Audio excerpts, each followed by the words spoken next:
काल वादळामुळे मुंबईमध्ये ठिकठिकाणी दुर्घटना झाल्या। त्याच्यामध्ये घाटकोपर परिसरामध्ये एक मोठी होर्डिंग पडली आणि त्याच्यामुळे असंख्य निरपराध मुंबईकरांना आपला जीव गमवायला लागला।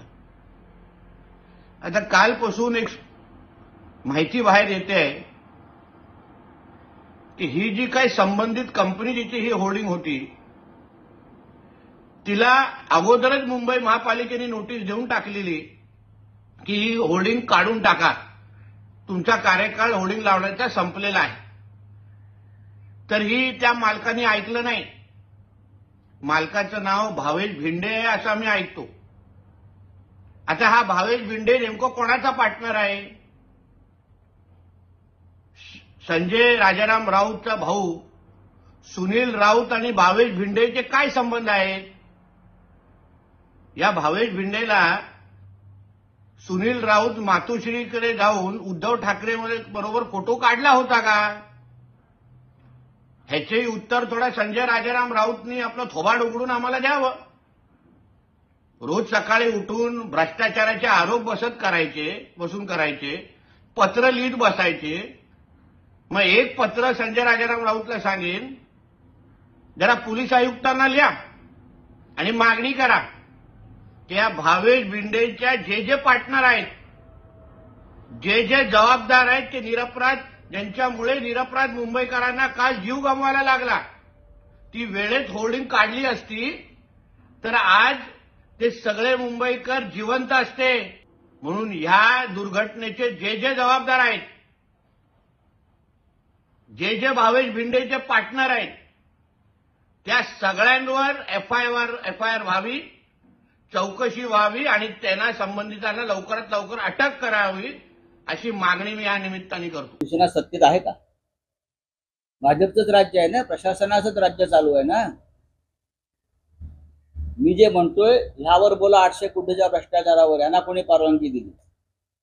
होर्डिंग, बेकायदेशीर होर्डिंग हा मुंबईला लागलेला शाप आहे।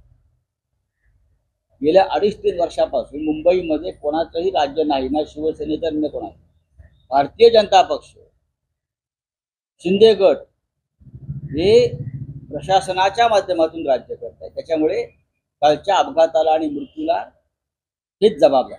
घाटकोपरमध्ये 3 मजली अनधिकृत होर्डिंग कोसळून ज्या 14 लोकांचा नाहक बळी गेला, अजूनही शेकडो लोक आपल्या प्राणांशी झुंज हॉस्पिटलमध्ये देतात। आणि या घटनेला जो जबाबदार आहे भावेश भिडे, याला स्वतः श्रीमान उद्धव ठाकरे आपल्या घरात म्हणजे मातोश्रीमध्ये बोलावून फुलांचा पुष्पगुच्छ देतात।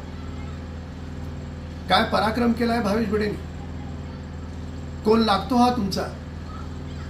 काय संबंध आहेत याचे आणि उपाटाचे? आम्हाला आरोप प्रत्यारोप नाही करायचे, पण राजकीय संरक्षण असल्याशिवाय ते देखील मुंबई शहरात असं 3 मजली अनधिकृत होर्डिंग कोणी उभं करू शकतं? शक्यच नाही।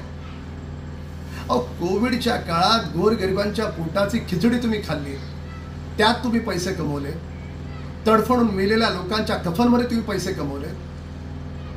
आता अशा प्रकारच्या अनधिकृत होर्डिंगला राजकीय संरक्षण देऊन त्यातही तुम्हाला टक्केवारी पाहिजे? याहून दूसरी मोटी शोकांतिका असूच शकत नहीं। मुंबई के घाटकोपर इलाके में कल शाम को जो होर्डिंग गिरी थी, उस होर्डिंग के नीचे कई लोग दब गए थे। अभी तक जो खबर है 14 लोगों की मृत्यु हो चुकी है, बाकी करीब करीब 40-50 लोग घायल हैं। इतना दुर्भाग्यपूर्ण घटना घटने के बाद भी भारतीय जनता पार्टी और उनके नेता राम कदम राजनीति करने से बाज नहीं आ रहे हैं। हमारे नेता श्री उद्धव ठाकरे जी के साथ उस पेट्रोल पंप पर जहां यह होर्डिंग गिरी थी, उसके मालिक के साथ फोटो और तस्वीर ट्विटर पर ट्वीट कर कर हमारी पार्टी के नेताओं को, हमारी पार्टी को बदनाम करना चाहते हैं। आप सब जानते हैं कि मुंबई में जब कहीं कोई होर्डिंग लगता है तो उसकी जिम्मेदारी बीएमसी की होती है कि होर्डिंग सही है, गलत है, कितने बड़ा है, कितने साइज की है। और अभी फरवरी में ही यह होर्डिंग अवैध है ऐसा बीएमसी ने पेट्रोल पंप के मालिक को नोटिस दिया। मतलब कुल मिला जुलाकर ये क्या हो रहा है? कार्रवाई किस पर हो रही है? तो छोटे मोटे अधिकारियों पर। अरे भाई, बड़ी मछलियां कब फंसेंगी? बड़ी मछलियों को सजा कब मिलेगी? बीएमसी के जो आयुक्त हैं उन पर कार्रवाई कब होगी? और रेलवे स्टेट पुलिस के जो कमिश्नर हैं उन पर कार्रवाई कब होगी? इसको राजनीति से न जोड़िए, इसमें कोई राजनीतिक पार्टी को सामने मत लाइए। यह पूरी तरह से प्रशासनिक फेलियर है। स्टेट गवर्नमेंट और मुंबई महानगर पालिका का पूरी तरह फेलियर है। तीनों इंजन पूरी तरह फेल कर गया है।